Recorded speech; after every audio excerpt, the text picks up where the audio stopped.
Idiot friends, and welcome to The World Transformed. Tonight we're talking about saving the billionaires. My name is Phil Bowermaster, and with me in the virtual studio is my co-host, Stephen Gordon. Hello, Stephen. Hey, Phil, how are you? Well, I am super fantastic. Happy Monday. How are you, my friend? Man, doing great. I just wonder about the title, though, Phil. I mean, is it appropriate to even worry about this? You know, we ought to get into this, huh? Well, we're going to have to get into it. You know, you're not suggesting my title is clickbait, are you?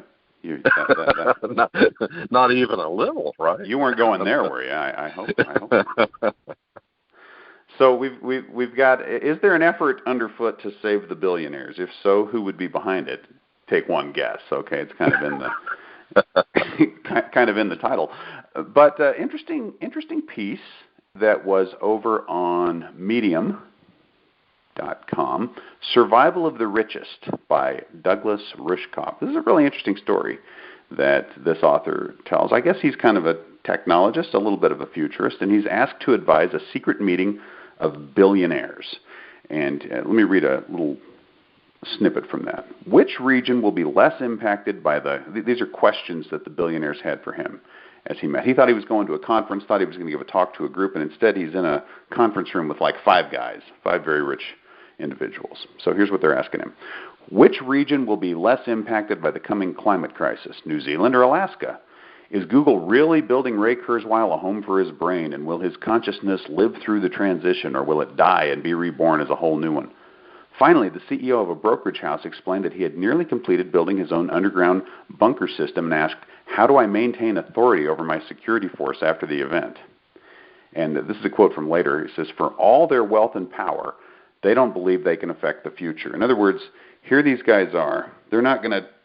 They've given up on trying to save the world, so they're out to save their own skins, basically, right? That's what that's their concern. And so they're asking these questions about if there's going to be a climate crisis, should I go to New Zealand? Should I go to Alaska? Is there any hope that I can get my brain uploaded via this technology that Google is developing? And this telling question, which we'll come back to, because the answer he gave, I think, is quite interesting, but we'll work our way around to that. How do I keep control of my minions, right? You know, if I'm a barter man, you know, come on, whiskey, or ammunition, something like that. You know, anything that can trade, right? That's why you. Yeah. Well, exactly. I mean, this is almost like a meeting of the incompetent Bond villains, right? Or maybe this is how Bond villains get their start, right? They get together with other potential Bond villains and they have futurists come and talk to them, right? So they start to outline their plan for their headquarters and how they're going to control their minions. And pretty soon Drax is building a base in space, right? Not a week goes by that we don't talk about perhaps one of the finest films ever made, I think, which one is Moonraker. Moonraker. Yeah, thank you. I couldn't dredge up the title, but we'll have to go there one of these weeks. You know, there's interesting from The Spy Who Loved Me to Moonraker. It's kind of the twin James Bond movies, right? It's like one. They're exactly the same plot. Exactly the same plot. Well, yeah. Unlike all the other James Bond movies that have those wild. Even more so. So. The whole series is a little bit cookie cutter, but those two movies are. I mean, seriously, they took Spy Who Loved Me and said, okay. Star Wars did real well. Let's do this again in space. I mean, that's pretty much that's the whole thing. Well, and in fact, in the credits, at the end of The Spy Who Loved Me, it says James Bond will return in, and now I can't remember the name of the one that came after Moonraker, but that was the one they were promoting. And so right. For your eyes only. For your eyes only. Thank you. And instead, Star Wars had been such a hit, they decided, well, we're going to make a space James Bond movie first. And so they just remade Spy Who Loved Me. Okay, this has been a Monday geek out of the first order, but we must get back to the actual show here. We must come back to our topic, which is these five villains who want to save themselves and are flying futurists to talk to them about it. For all their wealth and power, they don't believe they can affect the future. Well, my first question is are we entirely sure that that's the case? We were talking last week about this wacky new idea I have called the benefit of the doubt. And I'm going to go ahead and extend it even to these evil-sounding billionaires just for a moment. And what if, like the rest of us, these guys think that there's lots of different ways the future might pan out, many of which are ways that they can influence and things will go better. But some of the bad ways where things don't work out according to their plans, and they're trying to mitigate against those. Now, granted, they still don't sound like nice people, right? Because they want to control their minions. And when people are engaged in activities of self-preservation, it doesn't come across well to others that can't afford the same level of, I don't know about you, Phil, but I do not possess an underground bunker, and so therefore I'm going to extend the benefit of the doubt as well, Phil, because, for example, let me give you a for example. Elon Musk has got like a Mad Max mode on some of his self-driving big rigs that he's attempting to produce, right? Yeah. And maybe even doing some of that for some of the Tesla automobiles. Does that mean that he necessarily believes that and what that mode is, it includes like a complete climate isolation of the cab from the other things around it. Does that mean he necessarily believes that everything's going to fall apart? Probably not. Is such a vehicle better suited for driving through an area with a brush fire or something like that? Absolutely. So preparing for the worst sometimes can help you even when the worst doesn't exactly happen. It's just sometimes it's just a kind of a hardening of infrastructure, which is maybe not such a bad idea. Well, I can tell you that in case things, and we'll come back to Elon Musk, because I think obviously he's a person whose name comes up on the show once in a while, and when we talk about billionaires, we usually end up talking about Elon, and he's kind of a major player in this story tonight. But in my home, in my garage, I have long-term food storage to last a certain period of time, and I've got the means of storing water for a certain period of time, in case things ever get really bad. I don't have an underground bunker, but I have those two things, right? Just in case something really horrible happens. Now, when I did that, I was thinking about myself and my family, right? I had no means of doing that for the whole neighborhood. So exactly. In some ways, does that make you a bad person? No, I think that makes your first responsibility is to yourself and your family, and by doing so, if bad things were ever to happen, and you're not one of the starving or dying of thirst people, you're in better position to help others anyway. So, does that make you bad? No, it doesn't at all. Yeah, and trying to survive isn't necessarily bad. And no, it's kind of what humanity has done. Yeah, and I hope anyone who's listened to the show knows that I haven't given up on the future just because I'm also preparing for something bad that might happen, right? That those two things don't necessarily go together. I can think that the future is going to be pretty cool and still have a just-in-case option, which maybe that's what these guys are working on. I just throw that out there. Maybe it's just maybe they think we ultimately get to something great, but it might be a bumpy ride. And they're just, So we're throwing the benefit of the doubt even towards billionaires. That's how generous we are. That's how soft we've become in our old age, Stephen. That we're even being nice to billionaires. So let's read a bit more. This gets interesting. So our author here, he says, there's nothing wrong with madly optimistic appraisals of how technology might benefit human society, but the current drive for a post-human utopia is something else. It's less a vision for the wholesale migration of humanity to a new state of being than a quest to transcend all that is human, the body, interdependence, compassion, vulnerability, and complexity. As technology philosophers have been pointing out for years now, the transhumanist vision too easily reduces all of reality to data, concluding that humans are nothing but information. He's got this in quotes. Humans are nothing but information processing objects. I don't know who he's quoting. I don't know. I just copied. Yeah, that doesn't sound like a real quote, does it? I've never heard a transhumanist say that. I can imagine some of them saying it, but I don't know. I don't know who in particular he has in mind. I think this is an awfully sweeping statement, but he may be onto something here. Okay, I'll give him the benefit of the doubt here. Now, just for a moment, because definitely there are a lot of transhumanists who look at being human as just this set of limitations that we have to overcome, right? That they don't necessarily put a lot of value on what we currently are. And I think that raises the question of, well, is human everything that even conceptually we would want to stop being? I don't.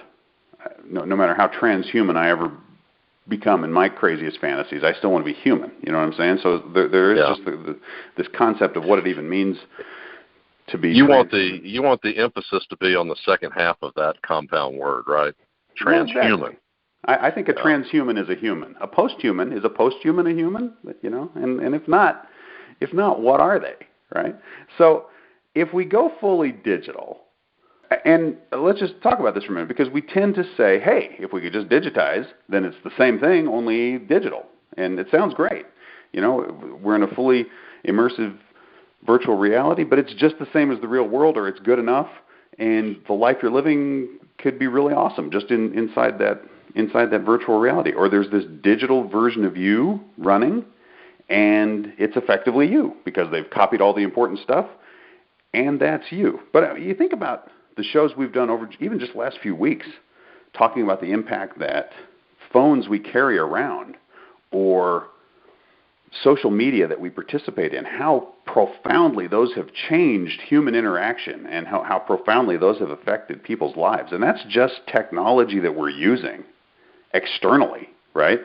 If those technologies can have that kind of impact on us, can we have any idea what it would do to us to get that fully immersed into digital technology? Not even all the way uploaded, but just even a step or two from where we are right now, right?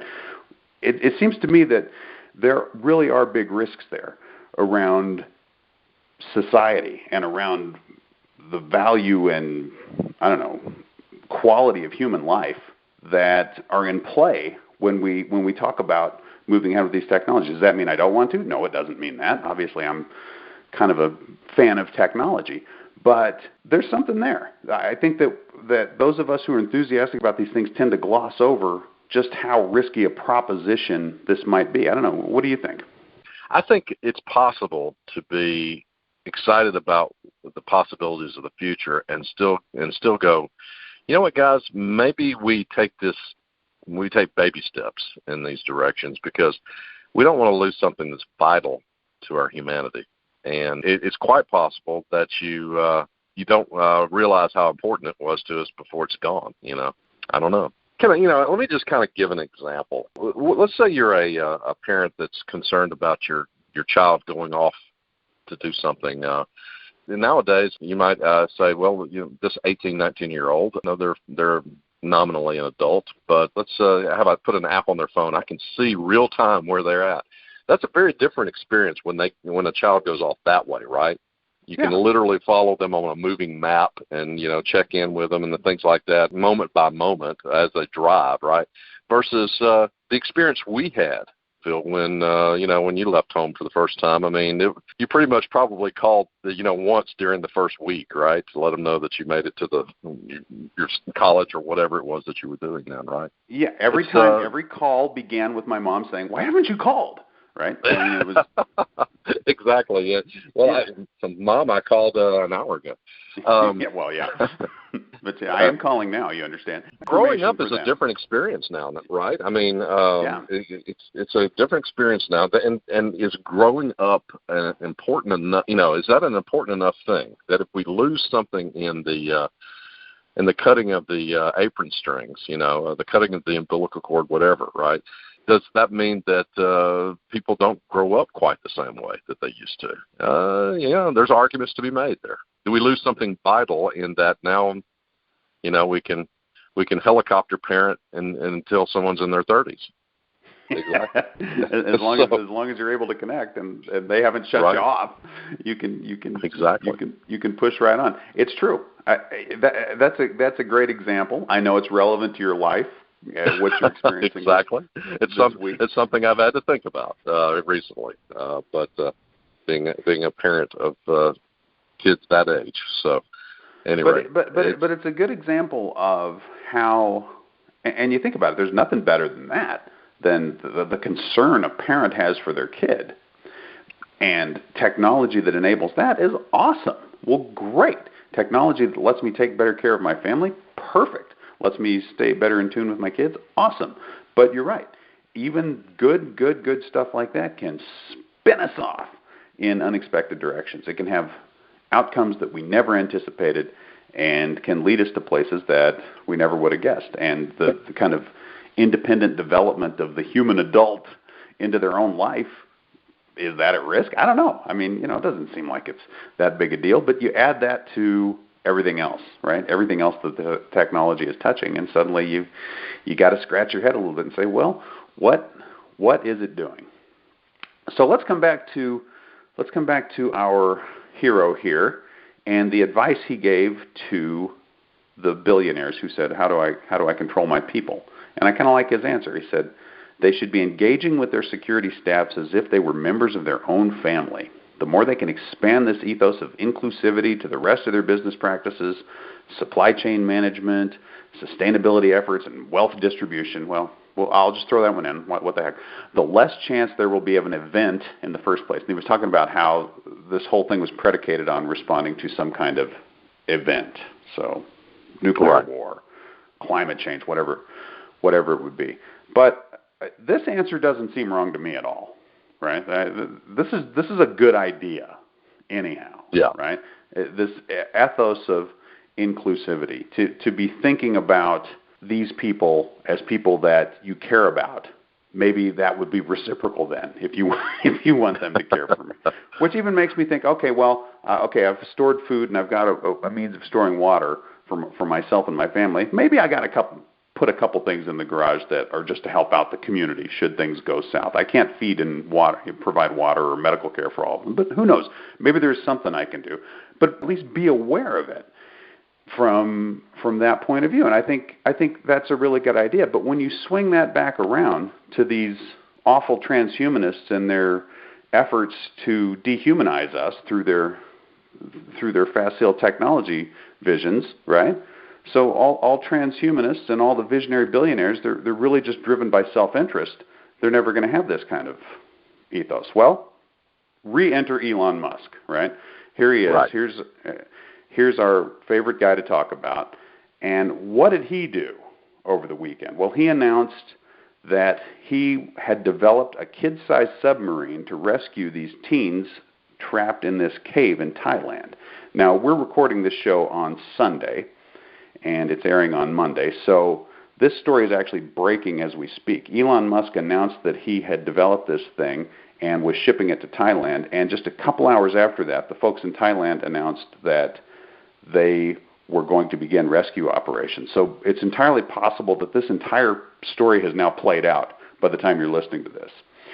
But it hasn't for us yet. That's why we don't know the end. That's why, as we're talking about it, we don't know what happens. We hope a good, positive, wonderful thing happens, obviously, and we hope for the safety of the kids and everyone involved in this truly heroic rescue effort. But just to swing it to Elon Musk here for a second, throughout this process, there were people in Thailand talking to him about whether his boring company could help, and he sent people to go look, and he immediately gets to work on what can we do. He started talking about let's put a vinyl, basically like a bouncy house tunnel in there that they could walk through, and went back and forth with people to talk about that solution. That wasn't viable just because of the sharpness of the rocks and the smallness of the passages. And then he comes up with this other idea. Hey, wait a minute, I've got something similar that I'm working on for SpaceX. Let's take this pod and turn it into a tiny submarine, and he built one, and he sent it to Thailand to try to help these kids.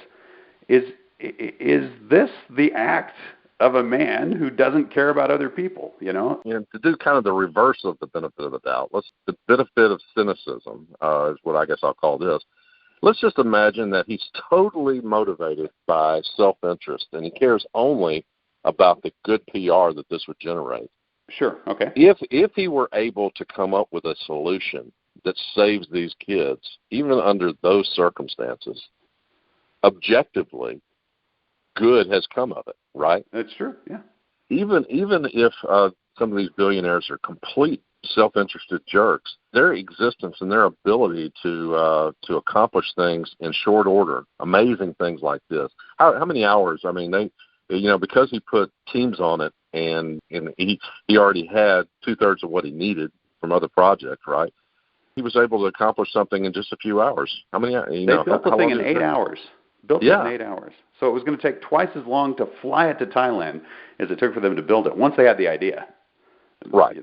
The trick was, he's probably had people sitting around the clock brainstorming different solutions since this thing broke. And I think you're right. To pull it back around, do I think that that's Elon Musk, that he's a complete self-interested jerk? No, I really don't. I think that he's a mixture of self-interest and he's like the rest of us. He thinks about others, and he also thinks a lot about himself. And he's imperfect, and he's just a human being.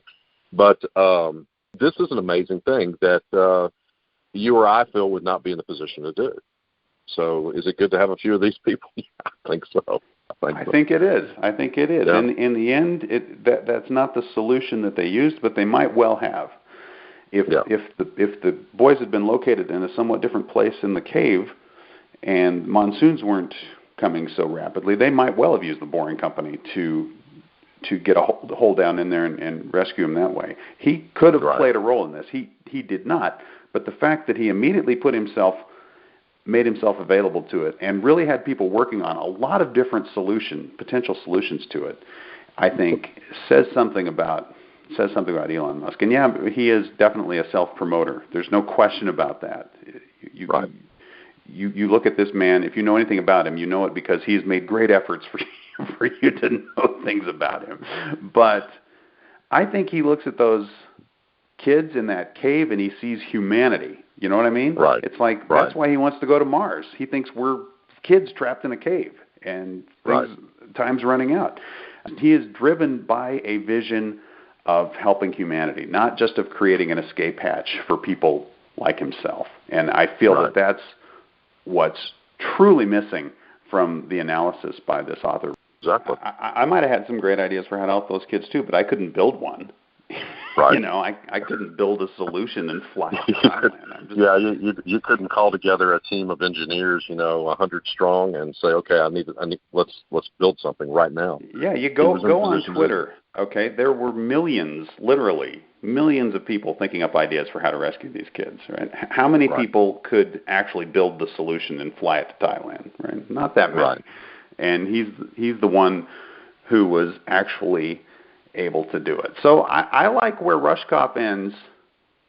Let's think of people as family. I think that actually there's some of that going on, even definitely amongst transhumanists and even among the billionaires. I want to end with a quote from P.J. Manny, her essay from our book, Visions for a World Transformed, Only Connect. She says, how do we get to that place of fearlessness and empathy? Well, there's no first step to this process of connection and understanding. And there's no last step either. No change, no matter how disruptive, occurs in a vacuum. And the seeds can be seen years, even centuries before. We're on our way, but could be waylaid at any time. Can the growing technological hive mind prevent the existential risks that could end the human experiment? Yes, but we have to take the next step, and the next, and start running, quickly. Between the various existential threats that hang over us and our species' penchant for self-destructive short-term thinking and bad risk assessment, we may not have much time left. So there it is. If we're trapped in a cave, we've got to think about each other. We've got to care about each other. And she's a transhumanist, right? She's thinking this way. I think there's a lot of us who think this way and act this way. So she says we got to get to the next step. What is the next step? Well, we'll talk next time about some steps that might be helpful to that end. We've run a little bit long, but this has been a good discussion, interesting discussion, and we will be back Wednesday with a brand new show. Look forward to talking to you then, Stephen. It's been great having you all with us, and until next time, live to see it.